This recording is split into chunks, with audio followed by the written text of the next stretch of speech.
ओम श्री दुर्गाय नमः। सच्चा जोताले माता की सदा ही जय।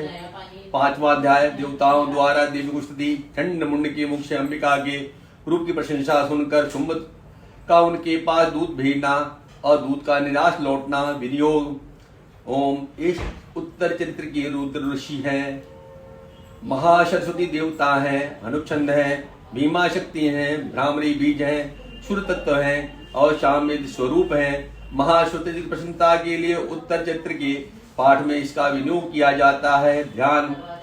जो अपने कर कमलों में घंटा, सूल, हल, शंख, मूसल, चक्र, धनुष और बाण धारण करती हैं।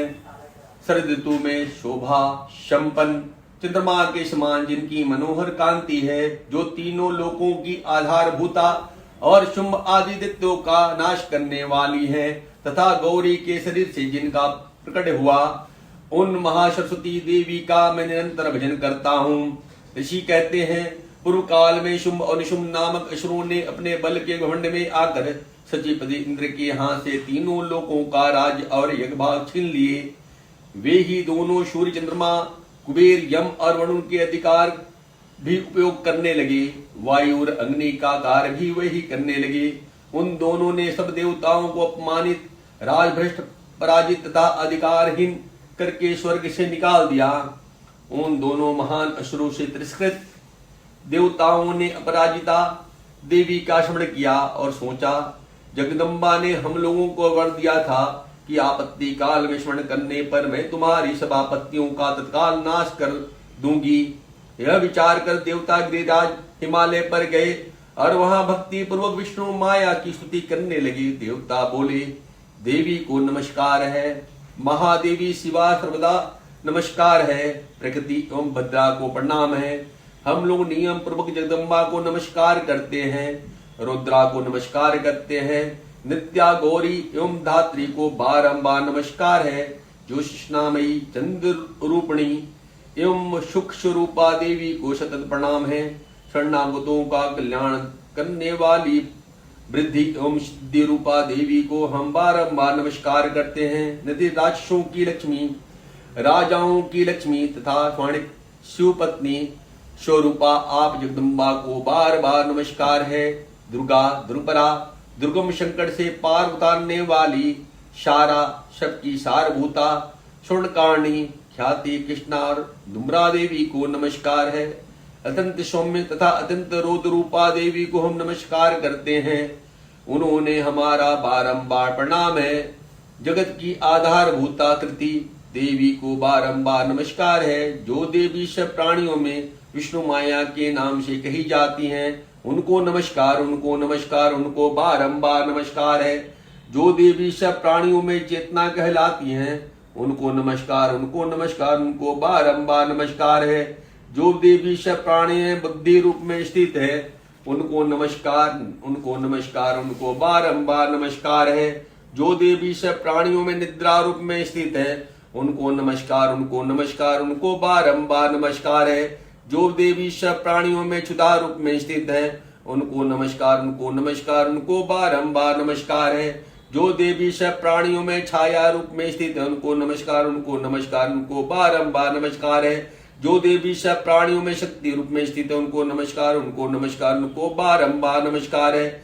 जो देवी सब प्राणियों में तिष्ठा रूप में स्थित है, उनको नमस्कार, उनको नमस्कार, उनको बारंबार नमस्कार है। जो देवी सब प्राणियों में शांति क्षमा रूप में स्थित है, उनको नमस्कार, उनको नमस्कार, उनको बारंबार नमस्कार है। जो देवी सब प्राणियों में जाति रूप में स्थित, उनको नमस्कार, उनको नमस्कार, उनको बारंबार नमस्कार है। जो देवी सब प्राणियों में लज्जा रूप में स्थित, उनको नमस्कार, उनको नमस्कार, उनको बारंबार नमस्कार है। जो देवी सब प्राणियों में शांति रूप में स्थित, उनको नमस्कार, उनको नमस्कार, बारंबार नमस्कार है। जो देवी सब प्राणियों में श्रद्धा रूप में स्थित है, उनको नमस्कार, उनको नमस्कार, उनको बारंबार नमस्कार है। जो देवी सब प्राणियों में कांति रूप से स्थित है, उनको नमस्कार, उनको नमस्कार, उनको बारंबार नमस्कार है। जो देवी सब प्राणियों में लक्ष्मी रूप में स्थित है, उनको नमस्कार, उनको नमस्कार, उनको बारंबार नमस्कार है। जो देवी सब प्राणियों में वृत्ति रूप में स्थित है, उनको नमस्कार, उनको नमस्कार, उनको बारंबार नमस्कार है। जो देवी सब प्राणियों में स्मृति रूप में स्थित है, उनको नमस्कार, उनको नमस्कार, उनको बारंबार नमस्कार है।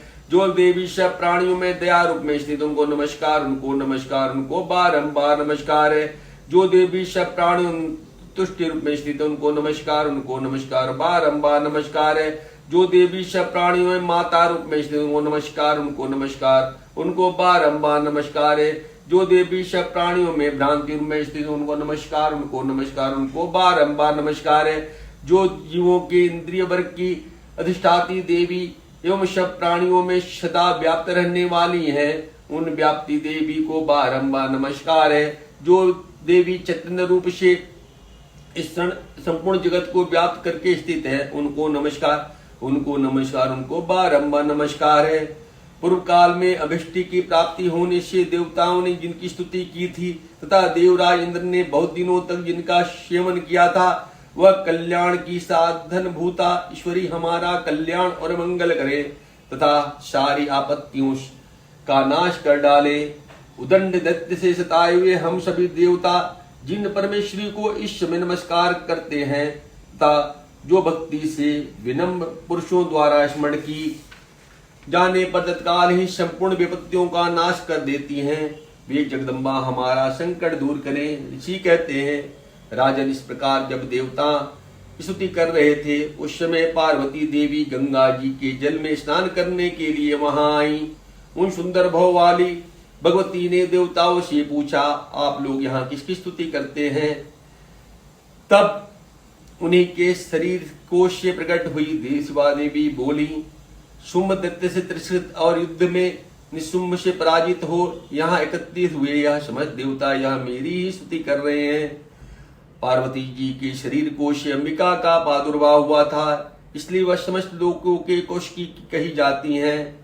कोशकी के प्रकट होने के बाद पार्वती जी का शरीर काले रंग का हो गया, अतः वह हिमालय पर रहने वाली कालिका देवी के नाम से विख्यात हुई। तदंतर शुम्भ निशुम्भ के मृत चंड मुंड वहां आए और उन्होंने परम मनोहर रूप धारण करने वाली अंबिका देवी को देखा।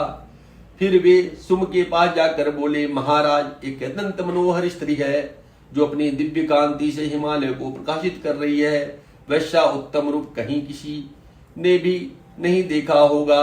अशुष्य ने पता लगाइए वह देवी कौन है और उसे ले लीजिए। स्त्रियों में तो वह रत्न है, उसका प्रत्येक अंग बहुत ही सुंदर है तथा वह अपने स्त्री अंगों की प्रभा से संपूर्ण दिशाओं में प्रकाश फैला रही हैं। दैत्यराज, अभी वह हिमालय पर ही मौजूद है, आप उसे देख सकते हैं। प्रभु, तीनों लोकों में मणि, हाथी और घोड़े आदि जितने भी रत्न हैं वे सब इस समय आपके घर में हैं। हाथियों में रत्नभूत ऐरावत, यह परिजात का वृक्ष और यह उच्चेश्वरा घोड़ा, यह सब आपके ने इंद्र से ले लिया है। हंसों से जूता हुआ यह विमान भी आपके आंगन में शोभा पाता है। यह रत्नभूत अद्भुत विमान है जो पहले ब्रह्मा जी के पास था, वह आपके यहाँ लाया गया है। यहाँ महापद्य नामक निधि आप कुबेर से छीन लाए हैं।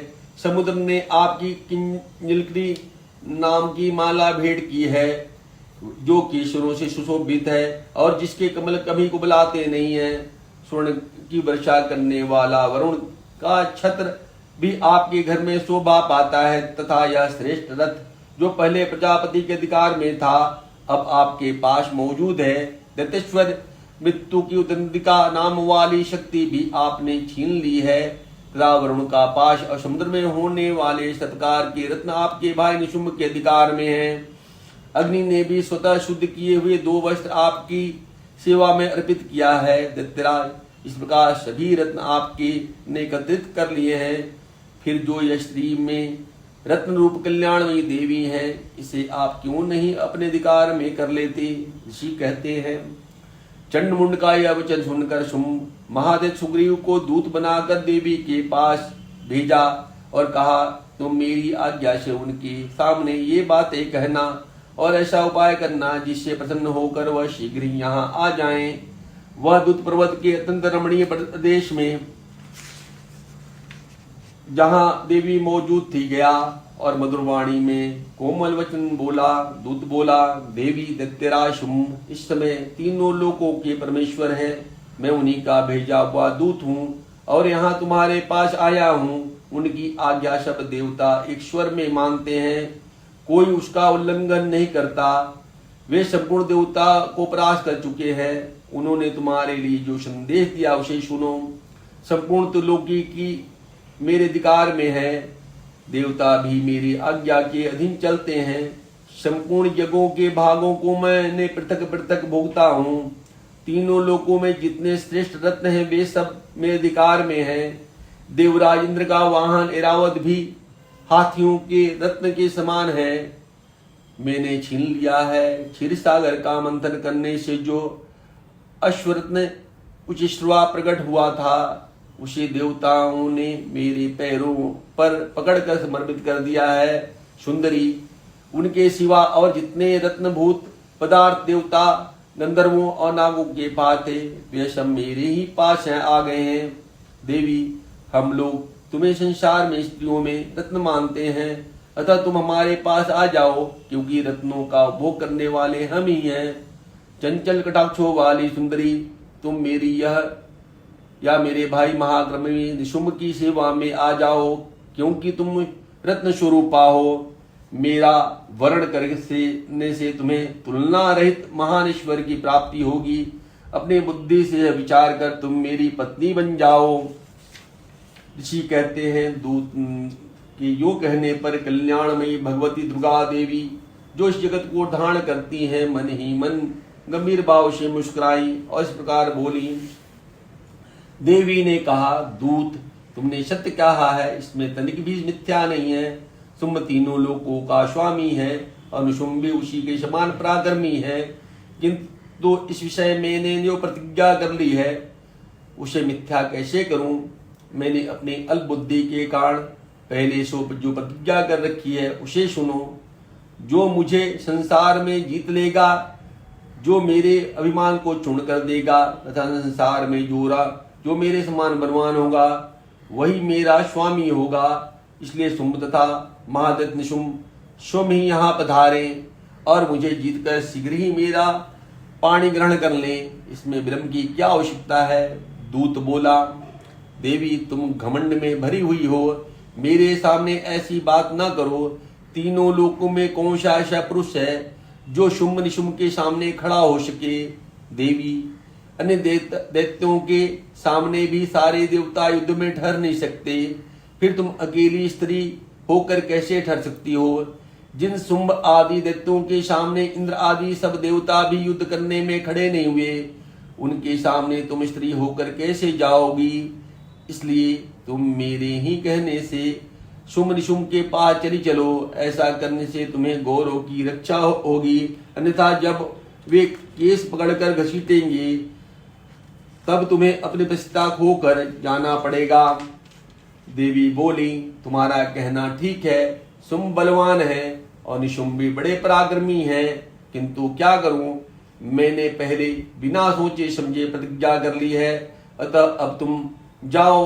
मैंने तुमसे जो कहा है वह शब्द दैत्यराज से आदर पूर्वक कहना, फिर वे जो उचित जान पड़े करें। इस प्रकार श्री मार्कंडेय पुराण में फणिमंत्र कथा के अंतर्गत देवी महात्म्य में देवी दुस्संवाद नामक 5वां अध्याय पूरा हुआ। सच्चायु काली माता आपकी सदा।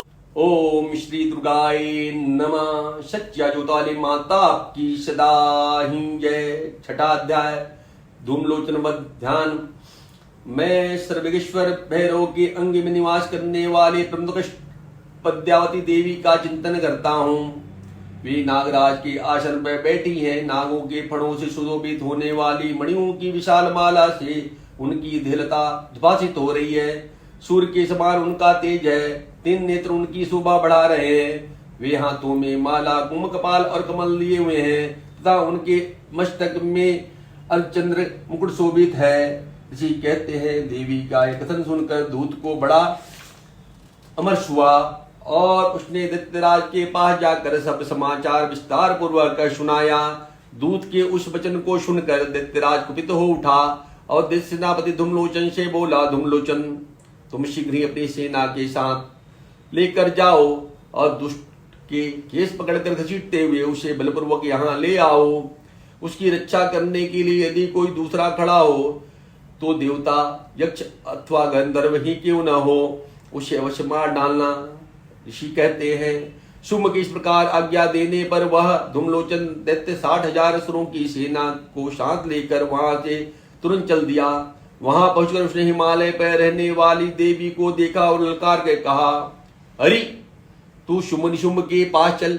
यदि इस प्रकार प्रसन्नता पूर्वक मेरे स्वामी के समीप नहीं चलेगी तो मैं बलपूर्वक झूठा पकड़कर घसीटते हुए ले चलूंगा।